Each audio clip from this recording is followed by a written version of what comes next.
Merhaba arkadaşlar. Bugün sizlerle beraber Blender'da bowling topunu ve labutlarını yapacağız. Videoya başlamadan önce hala kanala abone değilseniz abone olmayı ve like atmayı unutmayın. Haydi başlayalım. Evet, sizler için Siren Case, yani hangi harfe basarsam sizin de görmeniz için oluşturulan bir özellik bu. Yine basıyoruz, onu kapatıyoruz. Artık neye basarsanız siz burada göreceksiniz. A'ya bastık. A'ya basınca bunlar seçilecek. Sonra buradan küremizi seçiyoruz. Küremizde bu ayarı 64 yapıyoruz. Moda 32. Ondan sonra taba basıyoruz. Evet, bu özelliği getiriyoruz. Ve hangilerini seçeceğiz? Bu ve bu. Ondan sonra bunda da bu. Bunları seçtik. Bunda da bir daha aşağıda seçelim. Evet, böyle olmalıydı. Bir daha aşağıda seçelim hatta. Ortalama böyle bir şey oluyor. Ondan sonra siz bunu yuvarlaklaştırmalıyız. Onun için Edit'ten Preferences bölümünden Loop Tools etkin hale getiriyorsunuz bu tike basarak. Ben zaten etkinleştirmiştim. Evet, devam edelim. Burada Loop Tools'u göreceksiniz Edit bölümünden. Loop Tools'a basıyoruz ve yuvarlaklaştırıyoruz. Gördüğünüz gibi yuvarlaklaştılar. Ondan sonra N'e basıyoruz. O da küçültüyoruz. E ve Y yapıyoruz. Z. Hangisi orada uygun olursa onu yapıyoruz. Ve biraz daha aşağı indirelim. Sonra taba bastığımızda böyle gözükecek. Tam benzemedi gibi. Onun için benzesin diye ayarlar bölümünden böyle yapacağız. Yarık şey yapalım, düzelsin. Evet, normalleşti. Şimdi biz bunu boyayalım. Taba basıyoruz. A ile hepsini seçiyoruz. Daha Sync'e basıyoruz. Ondan sonra siyah yapıyoruz. Tabi burada gözükecek o. Böyle gözükecek. Bunun diğer ayarlarını da yapıyoruz. Mesela gördüğünüz gibi çok güzel oluyor böyle. Bunu ortalamaya çalışıyorsunuz. Yaklaşık böyle bir şey olmalı. Süper kulvarlığını da böyle fazla şey yapmayalım. Böyle yaptığımızda çok metalik oluyor. Halbuki öyle değil. Böyle bir şey yapalım. Olduğu gibi. Bowling topumuz hazır. Şimdi labutları yapacağız.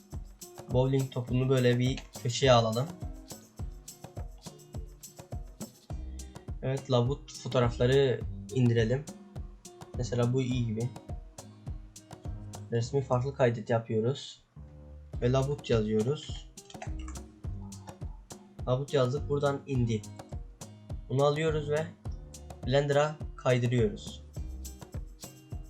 Buradan önümüze bıraktığımızda X'e bassak daha iyi olur, düz önümüzde dursun diye.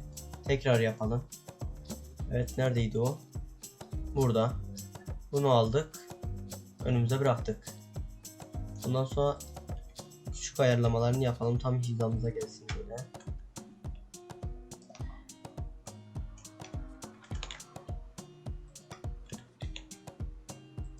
Evet, şimdi hazırız. Buradan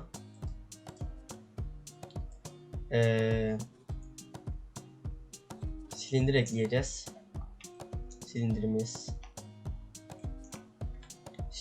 birazcık büyük gibi, bunu küçültelim. Aşağı indirelim. Boyutunu ayarlayalım biz bunu. Silindirin boyutu tam hizasına gelsin.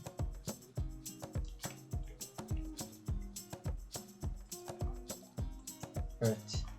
Başlayabiliriz. Böyle yapalım. Ondan sonra S ve Z ile küçültelim. aşağı indirelim. Ondan sonra üstünü tutalım. Ve böyle genişleteceğiz. Ondan sonra yüzeyle yine böyle sonuna kadar böyle yapacağız.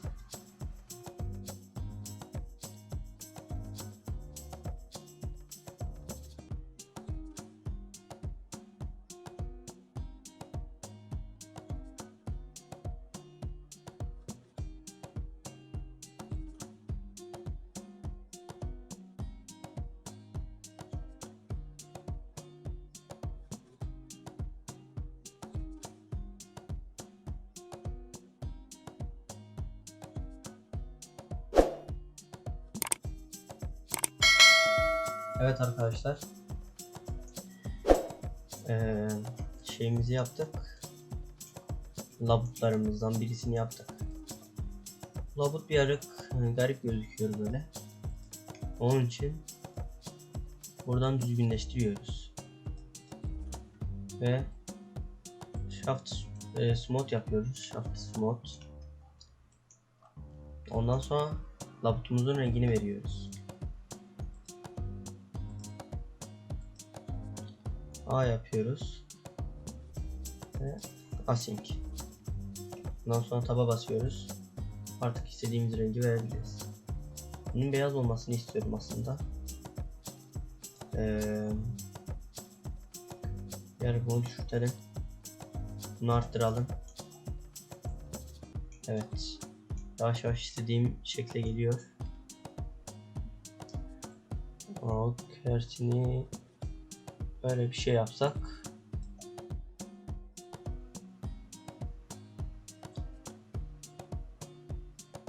Ve spekları böyle iyi. Aynen. Ondan sonra evet, bunu da arttıralım. Taba basıyoruz. Tam olarak neresiydi? Buradan bir bakalım. Burasını açalım böyle. X'e basalım. Bu iki taraf. Bunları seçmek için B'ye basalım ve böyle yapalım. Pardon, edit moda geçmemiştik. Seçtik. Edit moda geçtik. Tekrar B yapalım. Bunu ve bunu. Evet. İstediğimiz yerler seçildi. Eski moda geçiyoruz. Ve buradan yeni bir tane boya yeri açıyoruz. Evet, async yaptık. Sizin görmeniz için de yaptım. Ondan sonra bu rengini kırmızı yapıyoruz.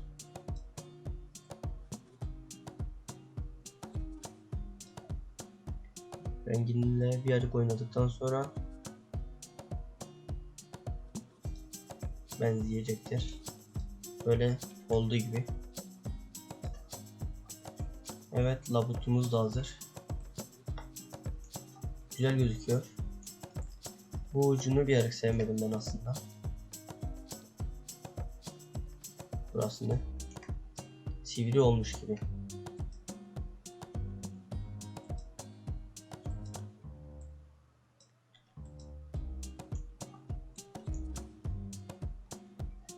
Ondan sonra buradan çizgiye ayarlıyoruz. Ondan sonra buraları seçiyoruz. Tam seçilmedi. Böyle tamam. Bunu bir arık sivriliğini azaltmak için böyle bir şey yapıyoruz. Ve sanırım